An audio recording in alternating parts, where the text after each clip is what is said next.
of it is because there are a number of teams that can win a national title this season. So I teased this a little bit earlier. I want your guys' list of the definitive national title contenders, teams that can go out and win 6 games in the NCAA tournament this year. Goodman, I am going to go to you first on this one because you tend to be a little bit of a hater. So I'm really curious to see who you leave off of this list of teams that we all think are good. I have 10 total, and I'll roll through them quickly by league. And you let me know who I've forgotten or who I have on there that I shouldn't have. All right. So I'm going to start with the easy one out of the WCC. That's Gonzaga. If you don't have Gonzaga on there, you might as well get off the show right now. Then we'll go to the Big 12. Baylor, Kansas, both of them have to be on there. No argument. I don't know how you could argue either of those. Great coaches, talent. Then you go to the Big 10, and I think you saw the 2 teams play today that have a chance, both Purdue and Illinois. SEC, I'm going Kentucky. I feel good about them now. I had them ranked really high in the preseason and then was worried about them. But I think now Ty Washington's coming. With Severe Wheeler, they had a really good game together. Obviously, Oscar Tshiebwe has been a monster down low. And I'm going to throw Auburn in there. I can't believe I'm doing it, but I got them number 1 in the country. How can you not have Bruce Pearl's Auburn Tigers in there? I'll go Big East, Villanova. Got to have them. I know a lot of people would say, I'm not sure if they can win 6 straight. Well, they're still Villanova. They got that culture. And if they're on shooting the ball, the worry is obviously up front with just Eric Dixon. And then the Pac-12, I'm still going UCLA. I know they've struggled lately, but they had a long pause. And then I'm going with my alma mater. I'm going with Arizona, another one that I never, ever thought I'd say in the preseason. But Sean Miller left Tommy Lloyd a good amount, and Tommy Lloyd's done one hell of a job with that team so far. So there's my 10. Yeah, I don't have much debate on any of those 10. I just gave a list of 6. I kind of had them in like 1 through 6 and then 7 through 12, but we're talking about the same teams. You know, we're talking Duke, we're talking Purdue, Arizona, Gonzaga, Auburn, Kentucky. Oh, I didn't say Duke, did I? Did I not say Duke? Yeah, but hey, that's, right, so 11, I'm sorry. Yeah, Duke, that's an honest. I meant obviously Duke was on there. And then I think you go to Nova, UCLA, Illinois, Baylor, Wisconsin, and Kansas if I had to round out 12.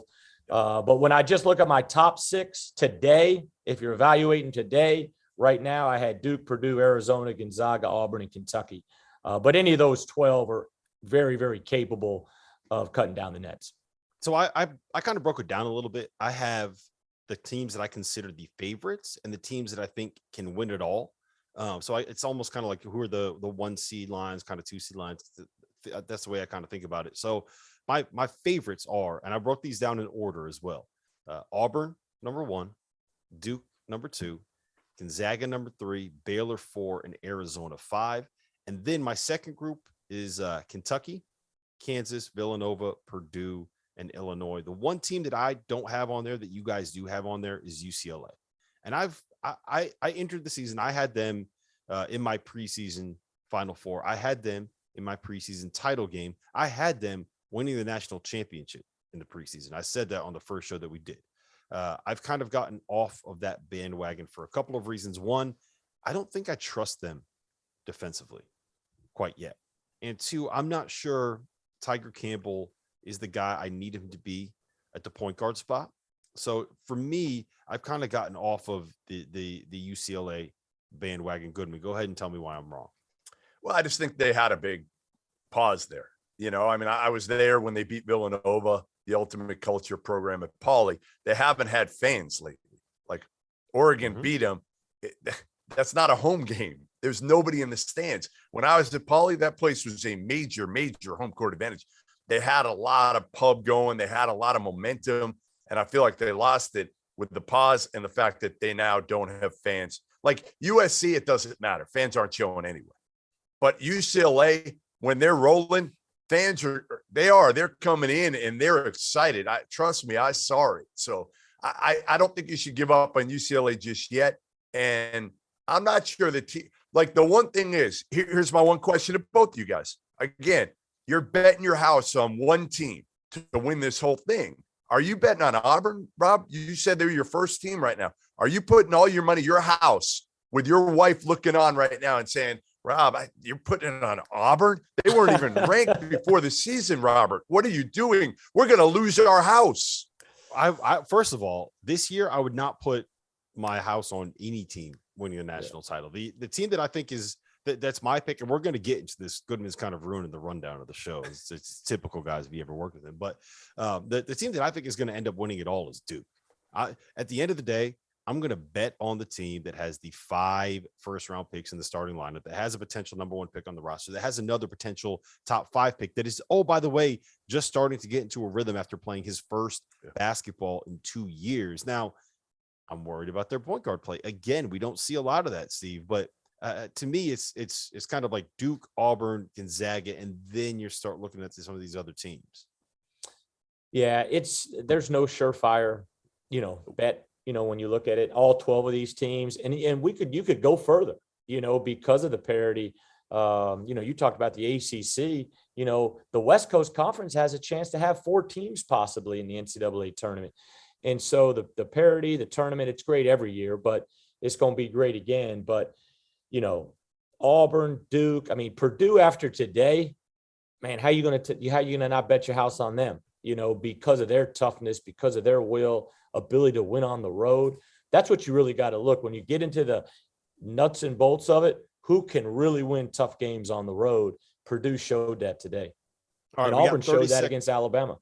We got about 30 seconds each before we have to head to another break here, but I want to hit both you guys on this. I asked you to prepare it before the show. I know that Goodman didn't. So Steve, I'm going to go to you first on this one. Give me your X Factor title team, someone that nobody mentioned, someone that you think has the goods to be able to win 6 games in March, someone that could be a 2014 UConn kind of a deal.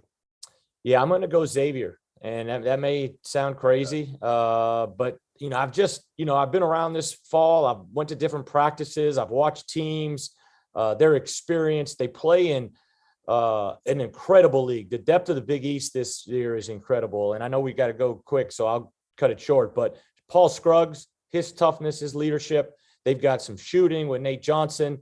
They got size up front. It's a hard place to play.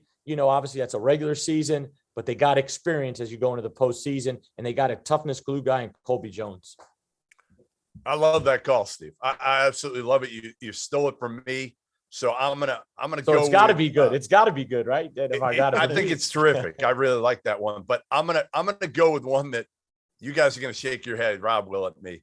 But all I'll say is this dude got to the national title game in Lubbock, Texas, following up an Elite 8 appearance. They haven't been good. They haven't had a resume win. They haven't beaten anybody yet. Texas, Chris Beard, but he's got a completely new team, and he does this all the time. He's used to this, but this group is even more foreign to him because these guys have played in other systems for a extended period of time, and he's bringing them all together, and none of them have won at a high level other than Christian Bishop. So I'm going to say I'm not giving up on Chris Beard in Texas. They've always played their best basketball late in the year. The only thing that I will say to that is when Chris Beard made it to the title game in 2019, he had 3 NBA players on that roster, and Matt Moody, Tariq Owens, and Jarrett Culver, who was, by the way, the number 6 pick in the draft.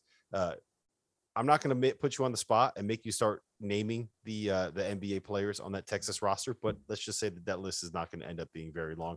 Mine is simple. I'm going with Wisconsin. At the end of the day, wow, the Badgers are going to have the best player on the floor in just about every game that they play this season. I don't know how many people that I would rather have in a clutch moment with the ball in his hands other than Johnny Davis. If there's one person that I think can go full Kemba in March, Johnny Davis is the guy that I would bet on to go full. I thought you were going to say Brad Davidson. Yeah, Brad Davidson. Hey, look, he's been good, man. Brad's been really good. Been terrific. I have no problem hating on Brad Davidson, but you can't really hate on the performances that he's had this season. So I'm going with Wisconsin. You would not hate Brad Davidson, by the way. If you talked to Brad Davidson and sat down with Brad Davidson, you would love it. Oh, no. See, I can separate who the kid is versus who the basketball player is. That's fair. And what he represents as a basketball player is everything that I hate in basketball players. The guys that are taking cheap shots, the guys that are flopping all over the place. I can't stand that.